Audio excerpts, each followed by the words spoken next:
What's your opinion on online car auctions? I hate them. Next question. Come on. No, so a lot of auctions that I go to now, they are now live and online. And before the crazy times, they were mostly just live. And even if they did have the online auction option, then most dealers would still literally go to the auction and put their hands on the car and do this.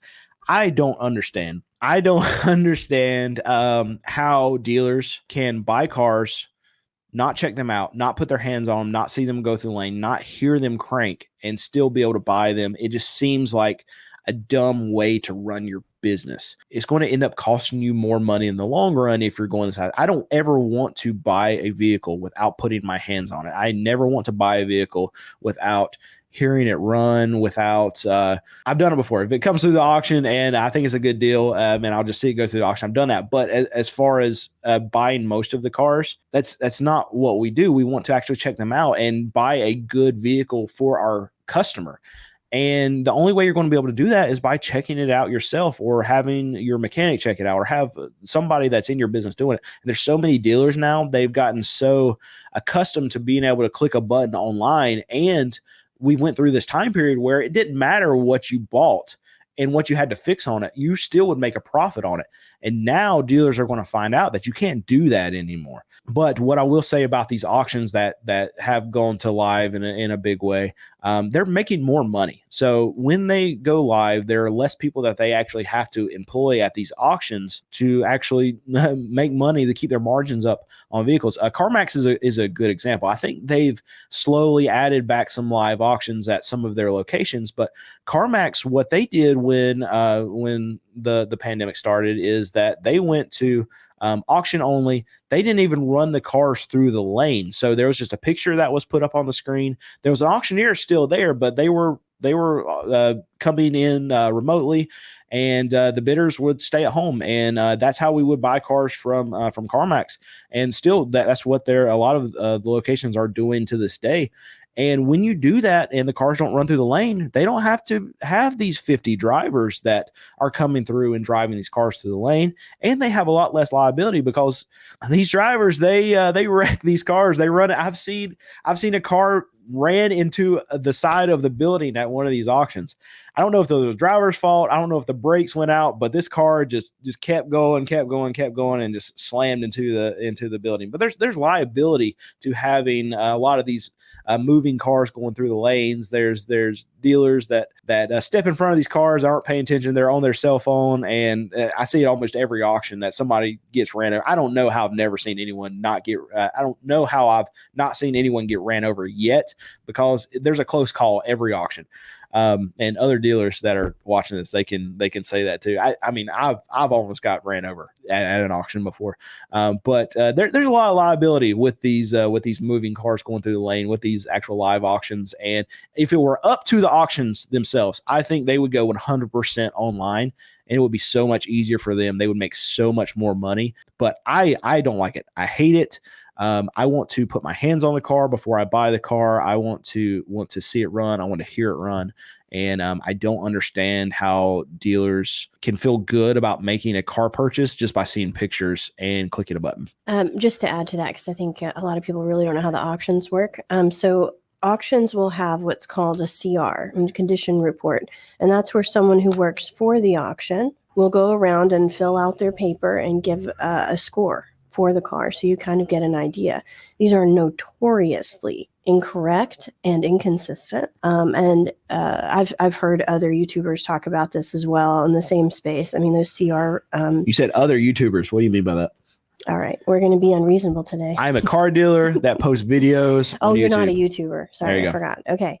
I've heard real YouTubers actually discuss those as well. So, I mean, anybody that's been around, I mean, they have these on cars when you're seeing them in person too, but if it's an online auction, that's pretty common to see that. And they are notorious. And I mean, I've heard lots of insinuations. This isn't something we follow because we don't use it. We don't need it. It's unnecessary when you're there to check it yourself. But if you're not, you really need to depend on that kind of report. And heard terrible things about the exact same car. We've seen pictures. We've seen pictures of a posted CR report condition report. There you go.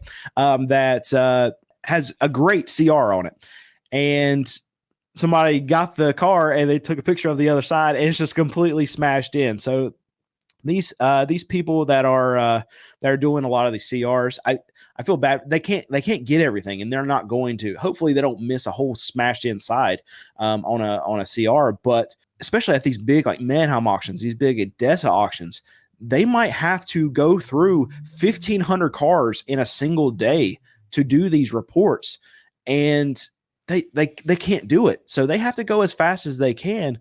And I can tell you that there's a lot of places that are understaffed, and I would assume that someone working this kind of job for Mannheim, for ADESA, that's probably not a high demand job. So I would anticipate that they're understaffed. I want to talk to you about something that affects us all, our online privacy.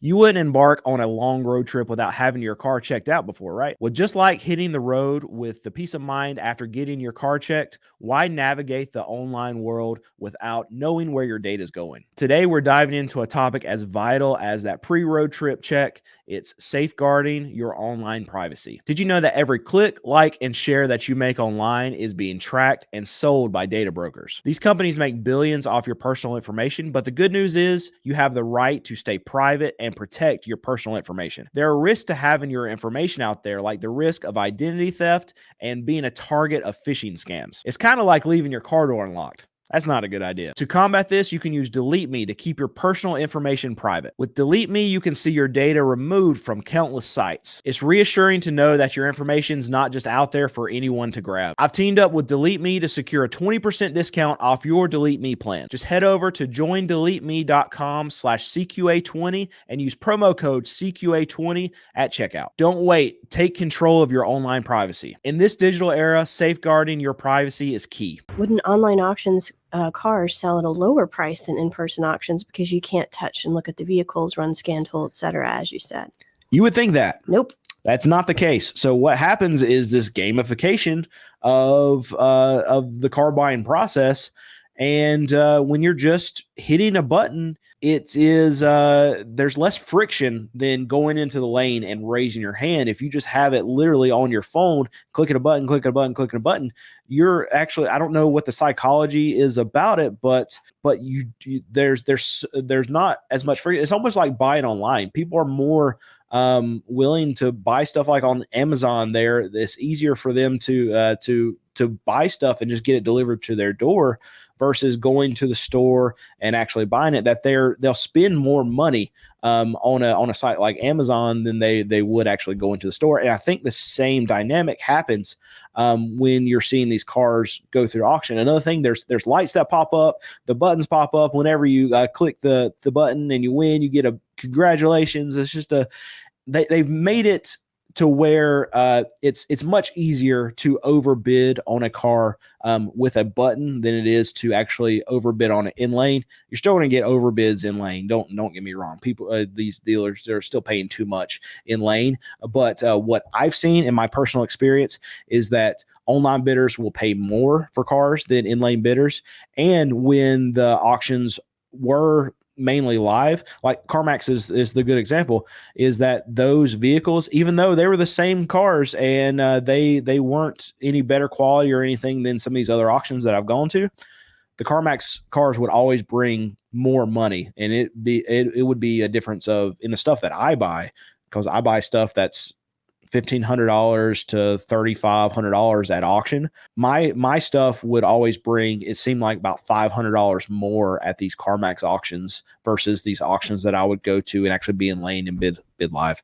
And more bidders generally means higher prices because there are more people bidding, and that makes it go up faster. That's an interesting thing too. And if an auction is more, it has the live aspect and the online aspect, you're just bringing in more bidders, because there can be bidders that are 2 states away that can bid on these cars because they're just pulling it up on their computer. So you're putting more bidders into the pool, and when you have more bidders, prices just go higher. That's just what happens. Do you think that diesel vehicles like pickup trucks will go away in the U.S.? No, no, I think, and they're still going to be for a very long time diesel, gas. I mean, I'm guessing this is a EV related question. It would be my assumption, but no, I don't think we're anywhere close to going away with anything like that. I mean, diesel is the way that the country moves. That's the way freight gets from one location to another. That's how Walmart gets stocked up. Diesel is what this country is runs on. So we're nowhere close to that. What's your opinion on high mileage Honda Elements? Are they still a high target for catalytic converter thefts? Yeah, so I like Honda Elements. It's a Honda. It's going to be a good car. We've actually bought quite a few of them. Yes, they are a high target for converter thefts. But really, in this day and age, and I will say for the last few years, all cars, as long as they have some kind of ground clearance, are high theft targets for converters. It's not something that's I like to talk about very much, but it's one of the downsides to being a car dealer and having a lot of cars. People go after converters, and converters are not cheap. And it's ridiculous to me that people would actually steal converters, because what they do is they'll take them and then they'll take them to a junkyard and they might get 50, $60, whatever, for the converter. But they're risking like years in jail, in prison, when they're doing this for, I mean, best case scenario, a couple $100. I don't understand people, but yes, they're high theft targets, but so are many other cars that have a higher ground clearance. Next question. What are your thoughts on the Mazda CX-3 and CX-5?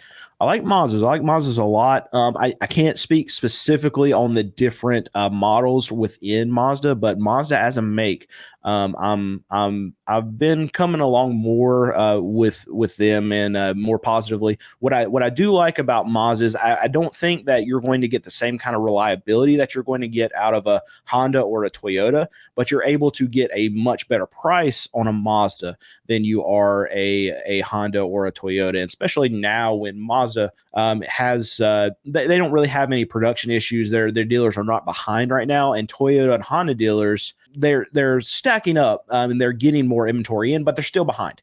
So you're going to be able to, if you're looking to buy a vehicle right now and you're deciding between a Mazda, Toyota, a Honda, you are going to get a better deal on a Mazda.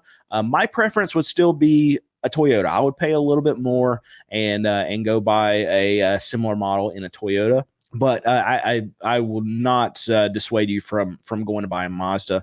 We buy a lot of Mazdas, and I know that they can last a very long time. We've seen tons and tons and tons of Mazdas with 200, 300,000 miles and still running strong. So reliability-wise, they're still great cars. I still think they're a notch below Toyota and Honda, and I would rather see you buy a Toyota or a Honda. But right now you can get a much better deal on a Mazda than you can a Toyota or a Honda.